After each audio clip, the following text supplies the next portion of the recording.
Bonjour, rebonjour. Comme deuxième partie de l'insuffisance cardiaque, on va parler du principe du traitement de l'insuffisance cardiaque. Normalement, ça sera facile de parler du traitement de l'insuffisance cardiaque si on comprend bien la physiopathologie, si on a bien compris la physiopathologie et les mécanismes compensateurs, que ce soit les mécanismes neuro-hormonaux et les mécanismes, bien sûr, les mécanismes mécaniques tels que la loi de Frank-Starling et la loi de Laplace. D'accord. Donc voilà, quels sont les principes, c'est-à-dire le, le principe majeur ou bien l'objectif du traitement de l'insuffisance cardiaque de manière générale. Le but, notre premier objectif, c'est quoi? C'est d'améliorer le confort fonctionnel. Il faut apporter du confort au patient. Avant de parler du pronostic, avant de parler de la mortalité, pardon, il faut améliorer le confort. Il faut, bien sûr, c'est un inconfort, l'insuffisance cardiaque, c'est une dyspnée, c'est une gêne, c'est des signes congestifs, c'est des œdèmes, c'est une acide. Donc, il faut apporter du confort à notre patient. Ça, c'est le premier. Le deuxième objectif, en améliorant les symptômes, d'accord, et en diminuant les hospitalisations. Plus, parce que plus le patient fait des décompensations et plus le patient il est hospitalisé, il fait des hospitalisations qui sont rapprochées, qui sont récurrentes, plus le pronostic il est mauvais. Donc notre objectif c'est quoi? C'est de diminuer les symptômes et améliorer la capacité fonctionnelle et deuxièmement, c'est diminuer les hospitalisations. D'accord? Comme troisième objectif, bien sûr, il faut stopper, ou bien au moins il faut ralentir l'évolution de la cardiopathie causale. D'accord? En dehors des symptômes, on a une cause de cette insuffisance cardiaque, qu'elle soit gauche ou droite, donc on va essayer de ralentir l'évolution. D'accord? Et comme objectif, bien sûr, comme troisième objectif, on doit prolonger la survie des patients. D'accord? On parle de ça parce que des études ont été faites, ils ont trouvé qu'il y a certaines molécules qui a un traitement, que ce soit pharmacologique ou bien non pharmacologique, ils ont prouvé leur efficacité en matière de survie, en matière de pronostic, en matière de mortalité. D'accord? Il y a certaines molécules qui prolongent la survie de ces patients. Donc, voilà, l'objectif grosso modo du traitement, c'est le confort du patient, c'est stopper l'évolution de la maladie et c'est améliorer la survie des patients. Donc voilà, les grandes lignes du traitement de l'insuffisance cardiaque, tout d'abord, il faut traiter la cause, si c'est possible. Bien sûr, il y a des causes qui sont réversibles et il y a des causes qui ne sont pas réversibles. Si notre cause elle est réversible, donc on doit la traiter. D'accord? Deuxième ligne, c'est les règles hygiéno-diététiques. Bien sûr, avant le traitement pharmacologique, on a des mesures hygiéno-diététiques qu'il faut respecter, bien sûr, pour éviter la progression vers l'insuffisance cardiaque terminale et grave. Il faut bien éduquer des patients, d'accord? Et par la suite, on parle des traitements médicamenteux. Traitements médicamenteux, c'est-à-dire c'est des médicaments qui ont prouvé leur efficacité, soit en matière des symptômes, soit en matière des pronostics. Parce que notre traitement, il se divise en deux types, en deux volets. Un volet symptomatique, c'est juste pour améliorer les symptômes et augmenter la capacité fonctionnelle et apporter du confort aux patients. Le deuxième volet du traitement, c'est le pronostic, c'est-à-dire prolonger la survie. Il y a un traitement non pharmacologique, bien sûr, qui sont des dispositifs mécaniques d'assistance, d'accord? Et au dernier recours, bien sûr, s'il y a échec de toutes ces mesures, on aura recours à la greffe cardiaque qui garde certaines indications, bien sûr. Et ne pas oublier la réadaptation cardiaque, qui est un élément très important dans la prise en charge des patients qui souffrent d'insuffisance cardiaque. Donc, mieux prévenir que guérir, bien sûr. Il faut anticiper l'évolution vers l'insuffisance cardiaque. Parce que généralement, toutes les cardiopathies, si on ne les traite pas, ils vont évoluer vers l'insuffisance cardiaque. D'accord? Donc, nous, en tant que médecins, on doit anticiper l'évolution vers cette insuffisance cardiaque parce qu'on appelle la prévention primaire, c'est-à-dire avant que ça soit trop tard. Avant que notre patient il passe en insuffisance cardiaque, on doit anticiper. Par quoi? Par la prévention. Par exemple, Si on veut prévenir une cardiopathie ischémique, donc on va prévenir l'athérosclérose, d'accord? Par la correction des facteurs de risque tels que le tabac, le diabète, le poids, etc., par une activité physique. Donc on doit prévenir par exemple la cardiopathie ischémique par la prévention de l'athérosclérose. Pour les valvulopathies, on doit prévenir le rhumatisme articulaire aigu. D'accord? Pour prévenir les valvulopathies qui sont responsables de l'insuffisance cardiaque. Et bien sûr, on doit prévenir l'endocardite infectieuse aussi pour éviter les cardiopathies ou bien les valvulopathies régurgitantes qui peuvent entraîner une insuffisance cardiaque. C'est ce qu'on appelle la prévention primaire, c'est-à-dire avant que ça soit trop tard. Par contre, la prévention secondaire, une fois le malade est touché, d'accord? Donc, c'est bon. C'est trop tard. Donc, on doit corriger, on doit essayer d'éviter, c'est les facteurs qui aggravent l'insuffisance cardiaque. C'est bon, notre patient a une insuffisance cardiaque, mais il y a certains facteurs favorisants qu'on a déjà cités qu'il faut les éviter. Par exemple, la non-observance du traitement. Notre patient doit prendre, il faut bien expliquer au patient qu'il est obligatoire, qu'il est impératif plutôt de prendre son traitement en traitant bien sûr les troubles du rythme. La tachycardie, elle est néfaste et la bradycardie, bien sûr, elle est très néfaste. La tachycardie, pourquoi elle est néfaste? Parce qu'elle consomme davantage l'oxygène pour le myocarde. Elle entraîne une consommation excessive. Donc, on doit casser cette tachycardie, notamment si cette tachycardie, elle est supraventriculaire, telle que la CFA, la fibrillation, le flutter, etc. Donc, il faut lutter contre cette tachycardie. Bien sûr, il faut éviter, il y a certains médicaments qui sont cardio-dépresseurs, d'accord, tels que les INS, les anti-inflammatoires non stéroïdiens. Pourquoi? Parce qu'elles antagonisent ou bien elles empêchent l'action des prostaglandines. Prostaglandines, c'est des neuropeptides qui entraînent une vasodilatation. Qui dit vasodilatation dit une diurèse, dit une diminution de la post-charge, etc. Donc, c'est les INS qui bloquent l'action de cette prostaglandine, donc entraîne une vasoconstriction, donc augmentation de la post-charge, donc elle aggrave davantage l'insuffisance cardiaque. Donc, il faut éviter ces médicaments. Bien sûr, il faut lutter contre les infections. Il faut éviter l'embolie pulmonaire et traiter l'embolie pulmonaire et prévenir plutôt l'embolie pulmonaire. Il faut corriger l'anémie, parce que qui dit anémie dit un hyperdébit, et l'hyperdébit c'est une précharge pour le cœur, donc il faut lutter contre l'anémie et l'hyperthyroïdie aussi, parce que ça entraîne un hyperdébit. L'anémie, l'hyperthyroïdie, elle entraîne ce qu'on appelle une insuffisance cardiaque d'hyperdébit. Il y a un débit surajouté qui gêne davantage cette pompe cardiaque. Donc voilà. Après la prévention, primaire ou secondaire, on va traiter l'étiologie. Par exemple, à titre d'exemple, si l'étiologie elle est réversible, par exemple, une valvulopathie, on peut corriger la valvulopathie par un remplacement valvulaire, donc on doit traiter cette valvulopathie. Si on a une hypertension artérielle pulmonaire, on doit équilibrer cette hypertension artérielle pulmonaire. Si on a une cardiopathie ischémique, on doit revasculariser, soit par angioplastie, soit, c'est-à-dire par la mise en place de stents, soit par chirurgie en fonction du statut anatomique. Donc, si on a une cardiopathie congénitale, donc aussi on doit corriger cette cardiopathie. Donc voilà, le traitement étiologique, c'est une étape importante dans la prise en charge de l'insuffisance cardiaque de manière générale. Il faut traiter l'étiologie. Des fois, l'étiologie, elle n'est pas, on n'a pas, c'est-à-dire un traitement spécifique pour l'étiologie, donc on n'a pas. Mais tant qu'on peut traiter, on est obligé de traiter cette étiologie, bien sûr, pour stopper l'évolution vers l'insuffisance, pour la progression de cette insuffisance cardiaque, pardon. Donc, concernant le traitement symptomatique, parce que parmi les objectifs du traitement, le premier objectif, c'est améliorer les symptômes. D'accord? Il faut diminuer les symptômes, il faut améliorer la capacité fonctionnelle, il faut améliorer la tolérance à l'effort, donc par l'intermédiaire des mesures. Ces mesures peuvent être hygiéno-diététiques, c'est-à-dire sans intervention de médicaments. Elles peuvent intervenir des fois un traitement médical, pharmacologique, et des fois un traitement non médicamenteux. C'est des supports, c'est des supports qu'on va aider par la suite.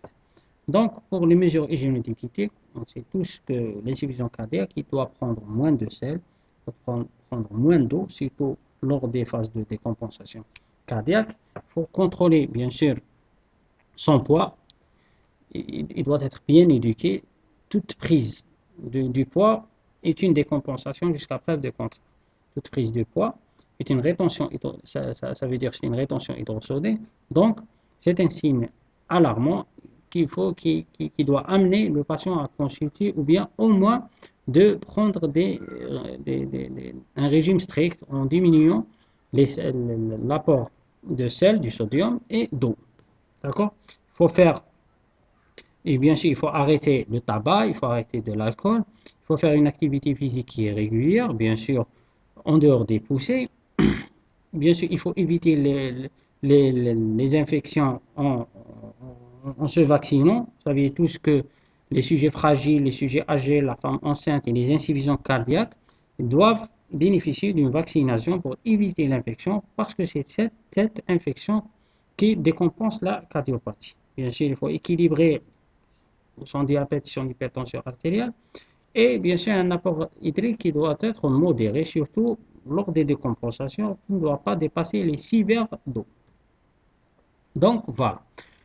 La partie la plus importante dans le traitement de l'insuffisance cardiaque, c'est le traitement pharmacologique. Le traitement pharmacologique, c'est les médicaments qu'on doit prendre pour améliorer les symptômes et améliorer le pronostic de l'insuffisance cardiaque. Donc, on a deux volets. On a des médicaments qui agissent pour les symptômes et on a des médicaments qui interviennent pour le pronostic. La base de ces traitements, c'est de casser le système compensateur, les deux systèmes compensateurs deviennent néfastes malheureusement, qui sont le système nerveux sympathique et le système rénine, angiotensine, aldostérone. D'accord? En commençant par le premier système, qui est le système nerveux sympathique, qui fait intervenir bien sûr l'adrénaline et la noradrénaline qui agissent au niveau des récepteurs alpha et bêta. Bêta, c'est au niveau du cœur et alpha au niveau des vaisseaux. Donc, comment bloquer cette activité sympathique? C'est par l'intermédiaire des médicaments qu'on appelle les bêta-bloquants. Donc, bêta-bloquants bloquent l'action du système nerveux sympathique au niveau du cœur et au niveau périphérique, notamment au niveau des artères et des veines. D'accord? Le deuxième système, le système rénine-angiotensine-aldostérone. Donc, on doit casser ce système, la production de l'angiotensine 2 et la production de l'aldostérone et la libération d'abord de la rénine. Donc, grosso modo, c'est le principe de ce traitement pharmacologique. Donc, et bien sûr, on doit lutter contre la rétention hydrosodée. La rétention hydrosodée, c'est-à-dire la rétention d'eau et de sodium. Donc, en utilisant quoi? En utilisant les diurétiques.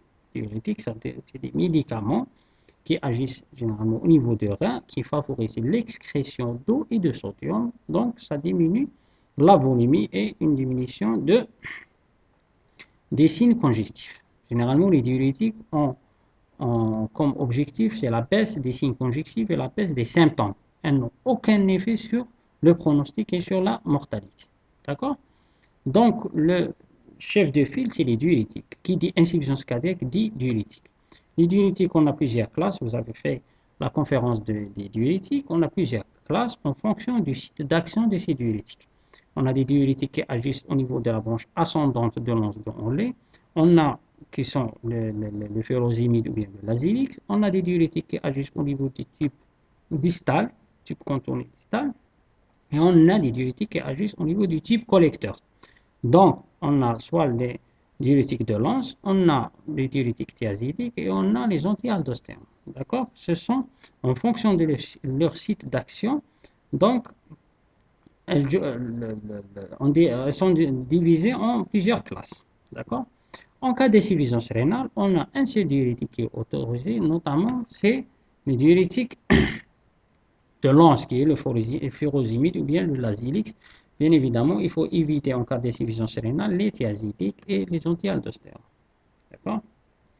Mais il faut retenir que les diurétiques, leur but c'est améliorer les symptômes, c'est de lutter contre les signes congestifs, bien sûr, et ils ont un effet beaucoup plus symptomatique. Ils n'ont aucun effet sur le pronostic. Donc voilà les classes, bien sûr, c'est les diurétiques de l'anse, les diurétiques thiazidiques, qui ont une type contourné distal, les anti-aldostérones, c'est-à-dire empêchent l'action de l'aldostérone de réabsorber du sodium et de l'eau, et on a les diurétiques épargnateurs du potassium. D'accord? Concernant le système rénine-angiotensine-aldostérone, donc pour casser ce système, on doit soit éliminer la libération de la rénine, soit empêcher la libération de cette angiotensine ou bien empêcher la fixation de cette angiotensine au niveau des récepteurs qu'on appelle les récepteurs AT1. Sinon, on bloque l'action de cette aldostérone. Donc, on a le choix, on a plusieurs sites d'action. Première classe, c'est les IEC, les inhibiteurs de l'enzyme de conversion, qui convertit l'angiotensine 1 en angiotensine 2. Sinon, on inhibe la fixation de l'angiotensine 2 au niveau des récepteurs AT1 par l'intermédiaire des ARA2, ou bien les sartans, on appelle les sartans. Il faut retenir que les sartans sont des alternatives aux inhibiteurs de l'enzyme de conversion. Et troisième classe, bien sûr, c'est les anti-aldostérones, ou bien qu'on appelle les anti-aldostérones. Donc voilà, soit on bloque l'action de la libération de la rénine, soit on bloque l'action de l'enzyme de conversion de l'angiotensine, soit on inhibe la fixation, on empêche la fixation de cette angiotensine au niveau des récepteurs. D'accord? Donc voilà, concernant l'enzyme de conversion, les UEC, généralement c'est la pierre angulaire du traitement de l'insuffisance cardiaque. On commence toujours par un médicament pour un effet symptomatique qui sont les diurétiques, s'il y a des signes de congestion, des signes de surcharge, mais les UEC c'est la pierre angulaire. Il faut casser le cercle vicieux, il faut casser ce système qui est délétère par l'intermédiaire des UEC. Pourquoi les UEC? Donc, si on inhibe l'angiotensine 2, donc pas de vasoconstriction, donc on aura une vasodilatation qui est mixte, c'est-à-dire qui est artérielle et veineuse. On n'aura pas de production de l'aldostérone. Il faut savoir que l'aldostérone, il a deux effets plutôt qui sont néfastes. Premier effet, c'est l'effet direct sur le myocarde. Il va entraîner un remodelage au niveau du myocarde. C'est un effet qui est néfaste. Deuxième effet, il va entraîner la rétention hydrosodique. Donc, en bloquant l'aldostérone, on va éviter ces deux effets néfastes. D'accord? Pour les effets, bien sûr, toute vasodilatation excessive va entraîner une hypotension artérielle. Si ces IEC agissent au niveau des reins, donc ça va entraîner une insuffisance rénale et ça va entraîner aussi une hypercalémie, bien sûr, parce que agit au niveau du rein. Il faut garder en tête que les UEC, les sartans, les anti-aldostérones, elles ont presque les mêmes effets indésirables, même modalité de surveillance, c'est-à-dire on surveille toujours par la fonction rénale et un ionogramme. Et elles ont pratiquement les mêmes contre-indications. Il faut garder en tête ça. D'accord?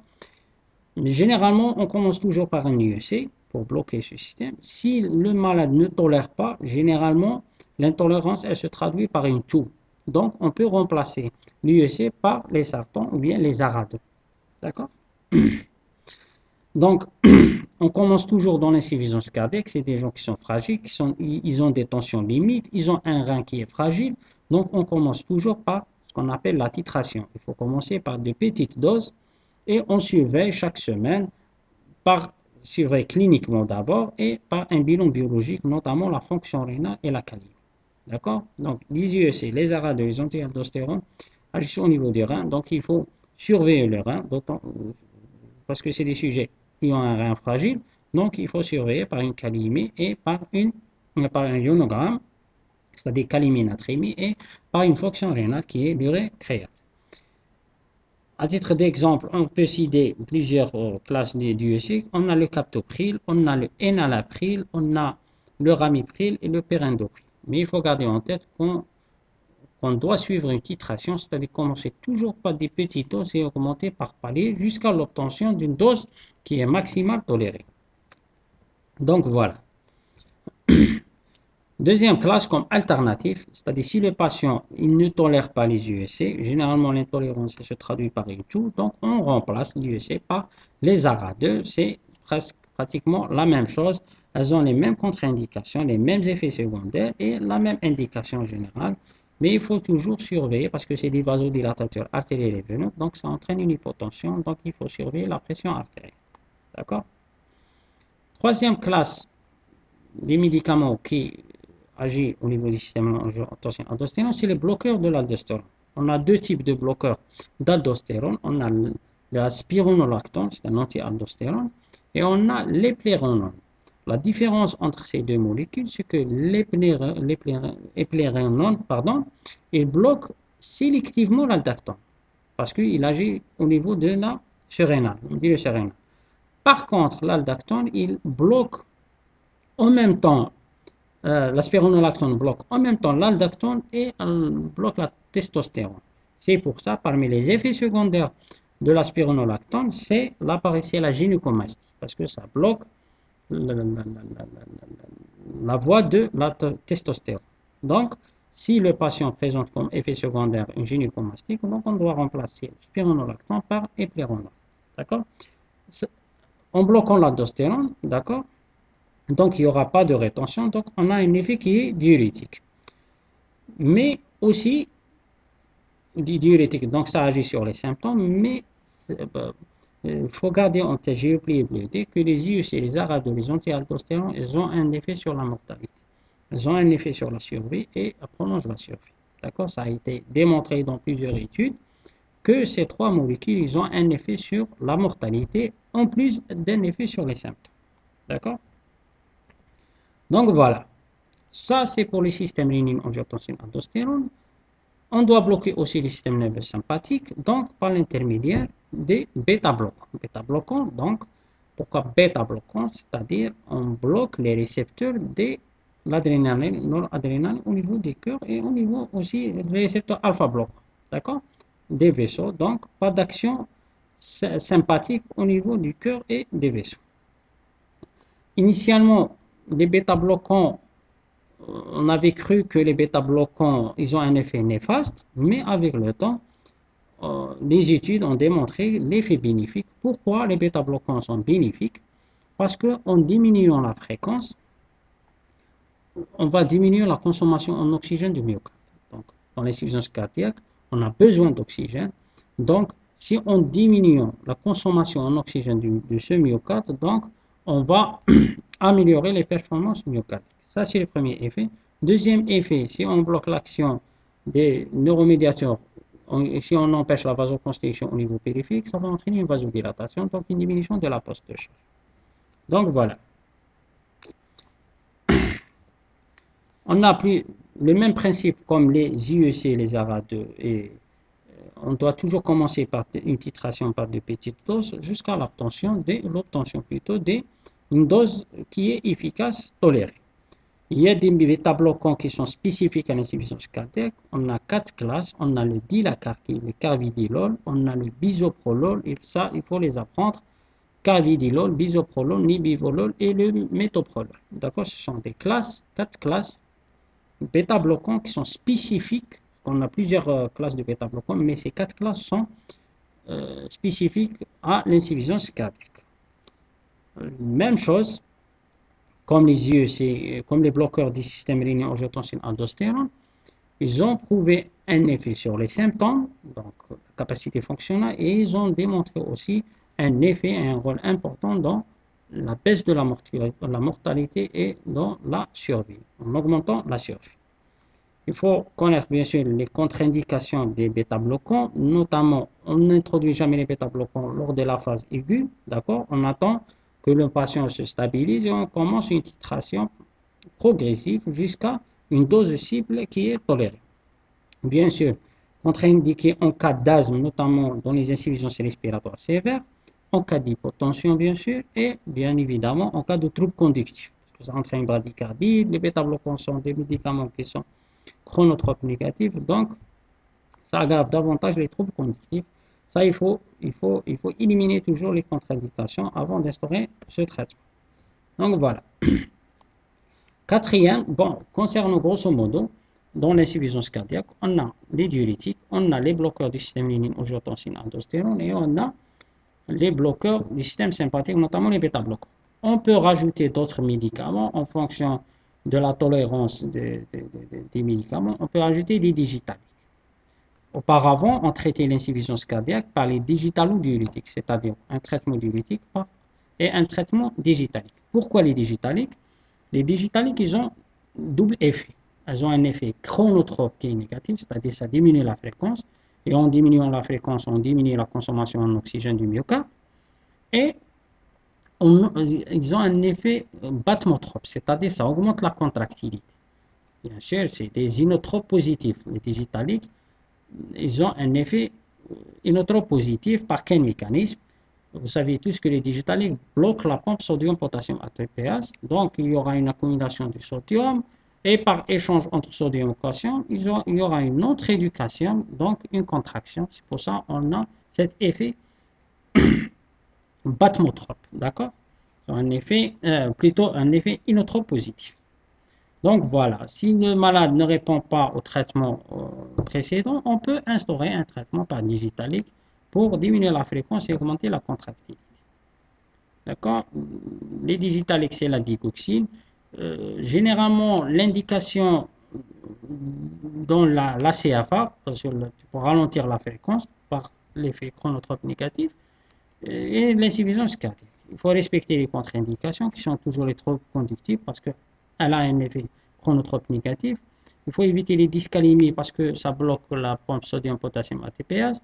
Il faut l'insuffisance rénale, il faut éviter l'insuffisance rénale plutôt parce qu'elle se filtre au niveau du rein. Il y a un risque d'intoxication digitalique. Et il faut éviter les obstacles, notamment en cas de rétrécissement aortique, cas de myopathie obstructive. Et on ne doit pas l'instaurer en cas de préexcitation parce que ça bloque la voie de conduction normale et ça favorise le passage par la voie accessoire dans le syndrome de Wolff-Parkinson-White. D'accord? Elle a des effets secondaires tels que généralement on ne tolère pas la complication majeure de traitement digitalique, c'est l'intoxication digitalique. Pourquoi l'intoxication digitalique? Parce que la fourchette thérapeutique ou bien la dose thérapeutique, elle est proche de la dose toxique. C'est pratiquement, elle se rapproche. C'est-à-dire, s'il y a une petite insuffisance rénale ou bien, donc on va entrer dans l'intoxication digitalique qui se traduit par des nausées, des vomissements, des confusions, etc. Il faut arrêter le traitement. C'est pour ça il faut laisser la digoxine en dernier lieu parce que ça nécessite généralement une surveillance qui est rigoureuse. En cas d'insuffisance cardiaque aiguë, bien sûr, ça, pour le traitement pharmacologique, on a parlé d'insuffisance cardiaque chronique. Des fois, lors des décompensations aiguës, on a besoin de supports tels que la dobutamine, bien sûr. Généralement, on instaure pendant une durée qui est, bien sûr, de 48 à 72 heures. Mais c'est pour augmenter le débit cardiaque momentanément, c'est pour passer le cap, généralement. D'accord? Des fois, elle est néfaste parce que ça accélère la fréquence, et plus ça accélère la fréquence, plus ça entraîne une ischémie qui est fonctionnelle. Donc, généralement, on l'utilise pendant une courte durée. On peut rajouter d'autres médicaments dans l'insuffisance cardiaque en fonction de l'étiologie. Par exemple, on peut instaurer des dérivés nitrés.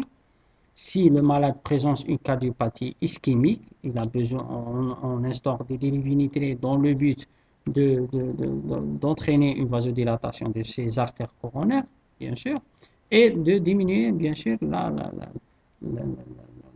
pré-charge et la post-charge, parce que c'est un vasodilatateur artériel et veineux, et bien sûr, un vasodilatateur au niveau des artères coronaires. Ça, c'est un traitement adjuvant en fonction du contexte et en fonction de l'étiologie.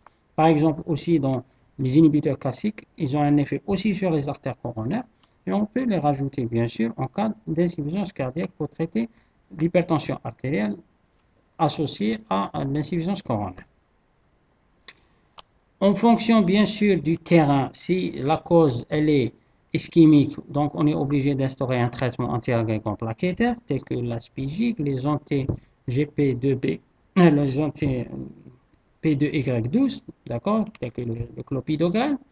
Si, par exemple, le patient nécessite une anticoagulation orale, par exemple dans la fibrillation auriculaire ou bien dans l'embolie pulmonaire, donc on est obligé d'instaurer un traitement anticoagulant. S'il a un thrombus en intraveiné, aussi on est obligé d'instaurer un traitement anticoagulant. Il faut bien sûr, faut toujours lutter contre les arythmies parce que c'est un facteur délétère, c'est un facteur favorisant des décompensations.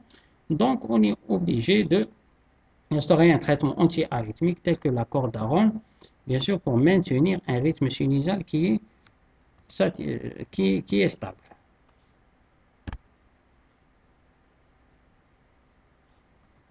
Donc, voilà. Principe de traitement. Lors de la phase aiguë, généralement, on utilise la voie intraveineuse. Généralement, les diurétiques en intraveineuse. Lors de la phase aiguë, on peut utiliser un support par les inotropes, comme le dobutamine, la dopamine, etc. On utilise les vasodilatateurs pour diminuer la charge et on peut aller jusqu'à l'assistance mécanique. D'accord? Si on sort de cette décompensation, de cet épisode aigu, lors de la phase chronique, on passe à la voie orale par toujours les diurétiques. Les diurétiques, généralement, en fonction des symptômes. Si le patient est très symptomatique, il présente des signes congestifs, on instaure un traitement par diurétique. Et bien sûr, la pierre angulaire, ce sont les UEC, les bêta-bloqueurs, etc. Ça, ça, c'est pour le traitement pharmacologique. Quatrièmement, le traitement non pharmacologique. Ça veut dire quoi? Un traitement non pharmacologique, ce n'est pas des médicaments, c'est un dispositif qu'on met en place au niveau du cœur qui a pour objectif d'augmenter le débit cardiaque. On va parler de la resynchronisation biventriculaire et du défibrillateur implantaire. On va dire quelques mots concernant la resynchronisation. Ça veut dire quoi, resynchronisation? Lors de la décompensation, lors de l'insuffisance cardiaque, pardon, on a un asynchronisme de contraction entre les deux ventricules, ventricule gauche et le ventricule droit. D'accord? Donc, notre objectif pour augmenter le débit cardiaque, il faut augmenter le volume qui est présent dans le ventricule gauche. C'est-à-dire qu'il faut essayer le maximum d'apporter un volume qui est satisfaisant lors de la systole. Et ceci en synchronisant le ventricule droit avec le ventricule gauche par l'intermédiaire de ce dispositif qu'on appelle la resynchronisation. D'accord? C'est-à-dire pour permettre au ventricule droit d'éjecter du sang en même temps, pas en même temps, c'est-à-dire avec un délai qui est satisfaisant, qui permettra un remplissage au niveau de l'oreillette gauche et du ventricule gauche. La resynchronisation, bien sûr, généralement, elle n'est pas indiquée en première intention. Généralement, on tente un traitement pharmacologique. Si ça ne répond pas, on est obligé de mettre en place ce dispositif. Bien sûr, il garde des indications qui sont les symptômes. Si le malade reste symptomatique, il faut un traitement pharmacologique qui est bien adapté et démesuré génétique. Et il faut certains critères électriques qui confirment que le patient il est en asynchronisme, qui est généralement un QRS qui est large. Un QRS qui est large traduit un asynchronisme entre les deux ventricules. Le deuxième dispositif, c'est généralement le défibrillateur implantable. Défibrillateur, ça veut dire il lutte contre les arythmies ventriculaires, notamment la fibrillation ventriculaire.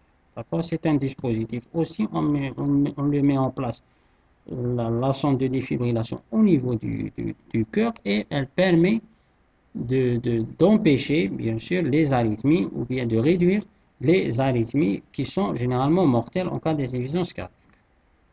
Donc voilà, grosso modo, si on récapitule, on commence toujours par un traitement diurétique pour les symptômes. On instaure des IEC et des bêta-bloquants. S'il y aura une amélioration, donc on peut diminuer les doses des diurétiques avec le temps. S'il n'y a pas d'amélioration, on peut remplacer l'ARA par l'IEC ou bien rajouter de la spironolactone. Donc, il faut aller par palier et par dose progressive.